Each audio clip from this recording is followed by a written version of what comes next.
जैसा कि आप लोगों ने देखा था पिछले क्लास में कि प्रेरणा द्वारा किस प्रकार एक उदासीन क्षण को क्या किया जाता है, आवेशित किया जाता है। आज उसी के संबंध में हम देखेंगे कि प्रेरणा द्वारा किस प्रकार एक गोले को आवेशित किया जाता है। ठीक है, तो हमारा टॉपिक रहेगा प्रेरणा द्वारा गोले को आवेशित करना।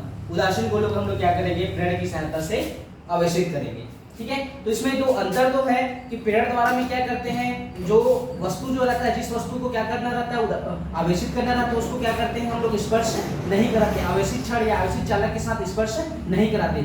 जबकि इसके पहले हमने देखा था कि संपर्क द्वारा आवेशन में क्या किया जाता है, स्पर्श कराया जाता है। ये दोनों का मूल अंतर है। ठीक है, तो सबसे पहले हम लेते हैं एक उदासीन गोला। आपके सामने चित्र में दिख रहा है, ये उदासीन गोला है जिसको हम लोग क्या करते हैं, कुचालक स्टेट या विद्युत रोधी स्टेट की सहायता से क्या कर देते हैं, जोड़ देते हैं। अब उदासीन गोला कहने का तात्पर्य यह है कि उदासीन वस्तु उस वस्तु को कहते हैं जिसमें कुल आवेश क्या रहता है, शून्य रहता है। ये साधारण भाषा में बोला जाता है, लेकिन इसकी एक्चुअल परिभाषा देखा जाए तो उदासीन वस्तु में कुल आवेश जो होता है, कुल आवेश मतलब नेट आवेश क्या होता है, शून्य होता है। अर्थात उसमें प्रोटॉनों की संख्या जो होती है इलेक्ट्रॉनों की संख्या की क्या होती है, बराबर होती है। मतलब जितने मात्रा में उसमें प्रोटॉन उपस्थित होंगे, प्लस चार्ज उपस्थित होंगे, उतने ही मात्रा में उतने ही संख्या में क्या होंगे, इलेक्ट्रॉन भी उपस्थित होंगे। अर्थात उसका कुल आवेश नेट आवेश क्या हो जाएगा, शून्य हो जाएगा। तो ये उदासीन गोला है। इसमें मान ले उदासीन गोला है तो हमने देखा उस हिसाब से इसमें प्लस चार्ज भी है और माइनस चार्ज भी है। मतलब जितनी मात्रा में, जितनी संख्या में इसमें प्लस चार्ज रहेगा, उतनी ही संख्या में इसमें क्या रहेगा, माइनस चार्ज भी रहेगा। मतलब इसका कुल नेट आवेश क्या हो जाएगा, शून्य हो जाएगा। सेकंड कंडीशन में देखते हैं कि जब एक आवेशित क्षण को उदासीन गोले के पास लाया जाता है। समझ में आ रहा है क्या किया जाता है, जब आवेशित क्षण को उदासीन गोले के पास लाया जाता है तो इसमें तो दोनों आवेश उपस्थित है। तो हम जानते हैं कि समान आवेशों में क्या होता है, प्रतिकर्षण होता है, और विपरीत आवेशों में क्या होता है, आकर्षण होता है। तो क्या करेगा, ये आवेशित क्षण जो है इसमें उपस्थित ऋण आवेशों की क्या करेगा, अपनी ओर आकर्षित करेगा। जैसे ही ये अपनी ओर आकर्षित करेगा, इसके ये वाले सिरे पर, किनारे सिरे पर क्या आ जाएगा, इसमें ऋण चार्ज आ जाएगा। और प्लस आवेश को क्या करेगा, ये प्रतिकर्षित करेगा। तो प्लस आवेश कहां पर उपस्थित हो जाएंगे, इस वाले सिरे पर क्या हो जाएंगे, उपस्थित हो जाएंगे। क्लियर है, समझ में आ रहा है। जैसे हम क्या किए, आवेशित क्षण को उदासीन गोले के पास लाए, उदासीन गोले में उपस्थित ऋण आवेश को आवेशित क्षण ने क्या किया, अपनी ओर आकर्षित किया। तो इसके इस वाले किनारे पर बाईं ओर क्या हो जाएगा, ऋण आवेश आ जाएगा, और दाईं ओर क्या हो जाएगा, आपका धन आवेश उपस्थित हो जाएगा।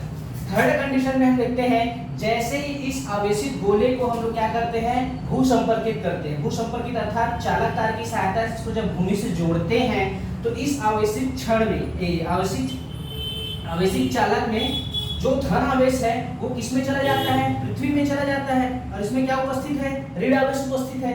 इसमें जैसे ही हम लोग क्या करते हैं, इस गोले को चालक तार की सहायता से भू संपर्कित करते हैं, उदासीन गोले में उपस्थित जो धन आवेश है किसमें चला जाता है, पृथ्वी में चला जाता है। मतलब इसका कुल आवेश क्या हो जाएगा, इसमें तो आवेश प्लस आवेश किसमें चला गया, पृथ्वी में चला गया। तो इसमें बचा कौन सा आवेश, ऋण आवेश। चूंकि हम जानते हैं कि आप लोग को लग रहा होगा कि आपने देखा होगा कि प्लस चार्ज जो है वो तो स्थानांतरित नहीं होता, ऋण आवेश ही स्थानांतरित होता है। इसका कारण मैंने आपको पहले वीडियो में बताया था कि प्लस चार्ज जो होता है, ऋण आवेश, प्लस चार्ज जो होता है ऋण आवेश से क्या होता है, भारी होता है, इस कारण वो स्थानांतरित नहीं होता। तो यहाँ पर ये कैसे हो रहा है कि प्लस चार्ज जो है भूमि में चला जा रहा है, इसका एक कारण है, इसको नोट करना कि होता क्या है, भूमि से क्या होता है, ऋण आवेश निकलता है। भूमि से क्या निकलता है, ऋण आवेश निकलता है। और इसमें जो उपस्थित जो प्लस चार्ज जो होता है, प्लस आवेश जो होता है, उसको क्या कर देता है, न्यूट्रलाइज कर देता है, मतलब वो जीरो कर देता है।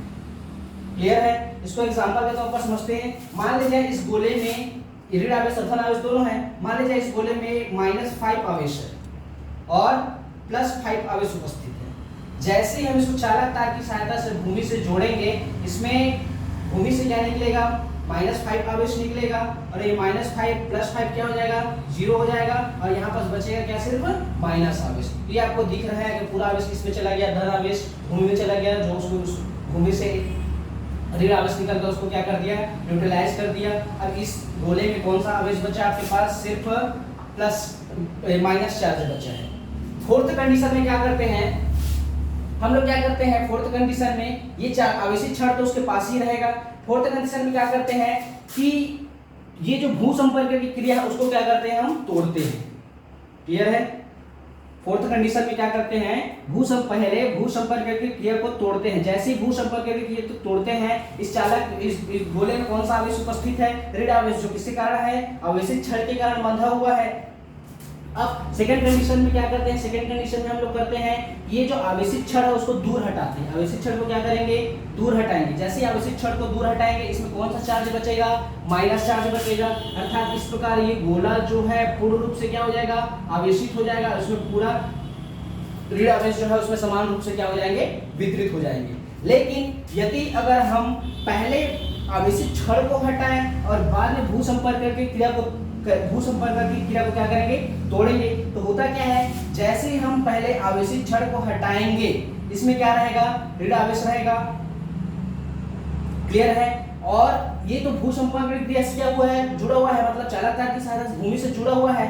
तो जैसे ही हम लोग आवेशित छड़ को हटाएंगे, ये ऋण आवेश जो है चालक तार की सहायता से किसमें चला जाएगा, भूमि में चला जाएगा। मतलब ये गोला आवेशित होगा क्या, नहीं होगा। मतलब ऋण द्वारा गोले को आवेशित करने की जो क्रिया है हमारा क्या हो जाएगा, असफल हो जाएगा। तो ध्यान रखना, सबसे पहले हम भू संपर्क की क्रिया को तोड़ेंगे, उसके बाद क्या हो जाएगा, आवेशित छड़ को हटाएंगे, जिसके कारण ये गोला आवेशित हो जाएगा और उसमें ऋण आवेश जो है समान रूप से क्या हो जाएंगे, वितरित हो जाएंगे। ठीक है। इसके पश्चात देखते हैं कि ये तो एक गोले को आवेशित करने की प्रेरण द्वारा क्रिया है। अब इसके पश्चात देखेंगे हम लोग दो गोले को प्रेरण द्वारा कैसे आवेशित किया जाता है। अगला देखते हैं हम प्रेरण द्वारा दो गोले को आवेशित करना। इसलिए इसके पहले हम लोग देखा था कि प्रेरण द्वारा एक गोला है उसको कैसे आवेशित किया जाता है, उसके 4 चरण होते थे। इसमें भी 4 चरण है। इसमें लेकिन अंतर इतना है कि इसमें दो गोले हैं जो एक दूसरे के क्या है, संपर्क में है। ठीक है। तो ये दो उदासीन गोले हैं जो एक दूसरे से क्या हुआ है, संपर्क में, एक दूसरे के साथ जुड़ा हुआ है। अब आप बोलेंगे कि सर प्रेरण द्वारा आवेशन में तो हम लोग क्या करते हैं, मतलब वस्तु को क्या करते हैं, एक दूसरे के संपर्क में नहीं लाते। तो मैंने आपको बताया था आवेशित वस्तु को अनावेशित वस्तु के संपर्क में नहीं लाया जाता, लेकिन उदासीन वस्तु को अनावेशित वस्तु के एक दूसरे के संपर्क में लाया जाता है। इसलिए हम लोग क्या किए, हम ये उदासीन गोले को एक दूसरे के संपर्क में लाए। अब मैंने पहले ही बताया था कि उदासीन वस्तु में कुल आवेश क्या होता है, शून्य होता है। मतलब उसमें प्रोटॉन की संख्या जो होती है इलेक्ट्रॉन की संख्या की क्या होती है, बराबर होती है। अर्थात ये जो गोला है उसमें जितनी मात्रा में क्या होंगे, प्लस चार्ज होंगे, उतनी ही मात्रा में इसमें क्या होंगे, माइनस चार्ज भी रहेंगे। मतलब इसका कुल आवेश क्या रहेगा, नियत रहेगा, शून्य रहेगा। अब सेकंड कंडीशन में देखते हैं, जैसे ही ये उदासीन गोले के पास हम लोग आवेशित छड़ को ले जाते हैं, किसको ले जाते हैं, आवेशित छड़ को। जैसे ही हम उदासीन गोले के पास आवेशित छड़ को ले जाते हैं, इसमें उपस्थित जो माइनस आवेश है, जितने भी माइनस आवेश है, ये प्लस आवेश के कारण क्या होगा, आकर्षित होगा। जैसे ही वो आकर्षित होगा, ये गोले एक के सिरे पर क्या हो जाएगा, स्थित हो जाएगा। क्लियर है। और प्लस आवेश जो है वो क्या हो जाएगा, प्रतिकर्षण के कारण इस गोले के सिरे पर क्या हो जाएगा, स्थित हो जाएगा। गोले, इसको हम नाम देते हैं गोला ए और गोला बी। क्लियर हुआ। सेकंड कंडीशन समझ में आ रहा है आपको। सेकंड कंडीशन में क्या किए, उदासीन गोले के पास जब हम आवेशित छड़ को ले जाते हैं तो आवेशित छड़ में उपस्थित प्लस आवेश के कारण वो माइनस आवेश को अपनी ओर आकर्षित करता है, जिस कारण गोले ए पर क्या हो जाता है, ऋण आवेश आ जाता है। और प्लस आवेश को क्या करता है, प्रतिकर्षित करता है, जिस कारण गोले बी के किनारे पर क्या आ जाता है, प्लस आवेश आ जाता है। क्लियर है। अब देखते हैं तीसरा कंडीशन में क्या करते हैं, इन दोनों गोले को क्या करते हैं, हम लोग अलग कर देते हैं, दूर कर देते हैं। ये दिख रहा है आपको, दोनों गोले को क्या कर दिए, अलग कर दिए। लेकिन आवेशित छड़ को आपको पास ही रखना है, उसको आवेशित छड़ को हटाना नहीं है। जैसे ही हम दोनों गोले को अलग करते हैं, पहले गोले में क्या था, हमारे पास ऋण आवेश था। ये ऋण आवेश इसमें क्या हो जाएंगे, समान रूप से वितरित हो जाएंगे, क्योंकि ये इसके कारण क्या है, बंधा हुआ है। ये बद्ध आवेश भी बोल सकते हैं, बद्ध आवेश, आबद्ध है बोल सकते हैं इसको, क्योंकि ये प्लस आवेश के कारण क्या हुआ है, जुड़ा हुआ है आकर्षण गुण के कारण। अब ये बी पर क्या हो जाएगा, प्लस आवेश आ जाएगा। क्लियर है।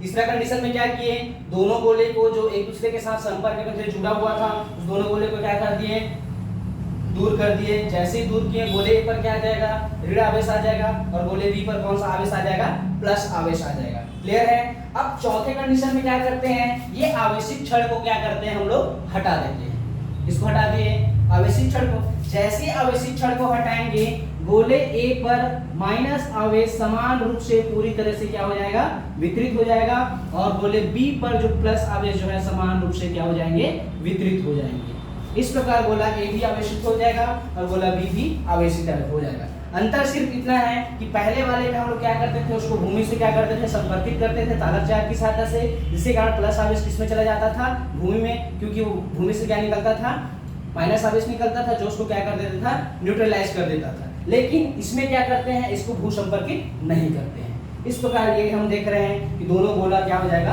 आवेशित हो जाएगा। क्लियर है? एक बार और अच्छे से इसको समझ लेते हैं। प्रेरण द्वारा दो गोले को आवेशित करना। प्रेरण द्वारा दो गोले को आवेशित करने के लिए सबसे पहले दो उदासीन गोले लेते हैं। दोनों उदासीन गोले एक दूसरे के संपर्क में रहते हैं। इससे प्लस आवेश और माइनस आवेश समान रूप से क्या रहता है, उपस्थित रहता है। मतलब कुल आवेश क्या होता है, नियत रहता है, शून्य होता है। जैसे ही उसके पास आवेशित क्षण ले जाया जाता है तो आकर्षण के कारण माइनस आवेश गोले ए पर उपस्थित हो जाते हैं और प्रतिकर्षण के कारण प्लस आवेश गोले बी पर क्या हो जाते हैं, उपस्थित हो जाते हैं। सेकंड कंडीशन, थर्ड कंडीशन में क्या करते हैं, दोनों गोले को क्या कर देते हैं, एक दूसरे से दूर कर देते हैं, लेकिन आवेशित क्षण उसके पास ही रहता है। तो गोले ए पर माइनस आवेश और गोले बी पर कौन सा आवेश, प्लस आवेश। चौथे कंडीशन में क्या करते हैं, आवेशित क्षण को हटा देते हैं। तो हम देखते हैं कि गोले ए पर माइनस आवेश समान रूप से उपस्थित हो जाता है और गोले बी पर प्लस आवेश समान रूप से क्या हो जाता है, उपस्थित हो जाता है। इस प्रकार गोला ए और गोला बी क्या हो जाते हैं, आवेशित हो जाते हैं। क्लियर है? आपको समझ में आ गया होगा। इसका जो है नोट्स जो है आपको पीडीएफ के माध्यम से मिल जाएगा। ठीक है, अब अगले क्लास में हम लोग देखेंगे कूलाम के नियम के बारे में। धन्यवाद।